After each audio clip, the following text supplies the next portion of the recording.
ये है 45 years old का नितेश, जो बहुत जंक फूड खाता है और ये बहुत स्मोक भी करता है, जिससे कि साइलेंटली डैमेज होता है हार्ट और आर्टरीज का। और वो जब भी सीढ़ी से उतरता और चढ़ता है उसके चेस्ट पेन शुरू हो जाता है। फिर नितेश चला जाता है डॉक्टर के पास। नितेश बहुत ज़्यादा जंक फूड खाता है, स्मोक करता है और स्ट्रेस लेता है।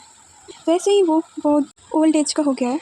सो इन सारे सिम्टम्स को ख्याल रखते हुए डॉक्टर्स ने नितेश को बोला कि उसको एथेरोस्क्लेरोसिस है, जहाँ पे आर्टरीज में बहुत दिन से कोलेस्ट्रॉल, कैल्शियम और फाइब्रस टिश्यू जमा होकर आर्टरी को ब्लॉक कर देता है, जिससे कि हार्ट डिजीज हो सकता है।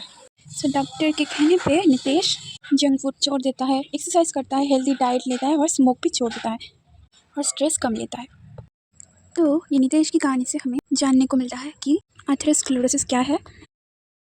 So the causes of atherosclerosis are smoking, high cholesterol, high blood pressure, diabetes, stress age ageing, unhealthy diet, obesity.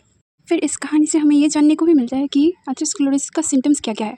Chest pain, cholesterol, arms and legs में pain, stroke symptoms, fatigue, weakness and dizziness, shortness of breath. Diagnosis में आता है blood test, जिसमें cholesterol and blood sugar check किया जा सकता है। फिर आता है ECG, जो कि हार्ट को डिटेक्ट करता है। देन आता है डॉपलर, जो कि डिटेक्ट करता है नैरो एंड ब्लॉक्ड आर्टरीज। फिर आता है एडवांस्ड स्कैन्स लाइक CT और MRI, जिससे कि अंदर का आर्टरी को विजुअलाइज किया जाता है एंड डायग्नोस किया जाता है एथेरोस्क्लेरोसिस का। फिर आता है ट्रीटमेंट, एक है मेडिकेशंस और एक है surgical treatment.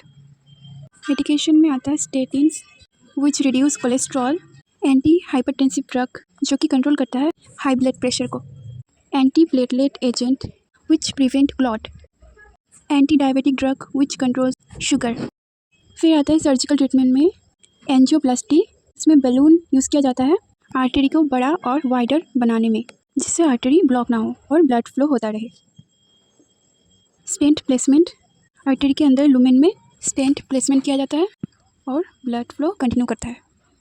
Coronary artery bypass graft which creates new path for blood flow.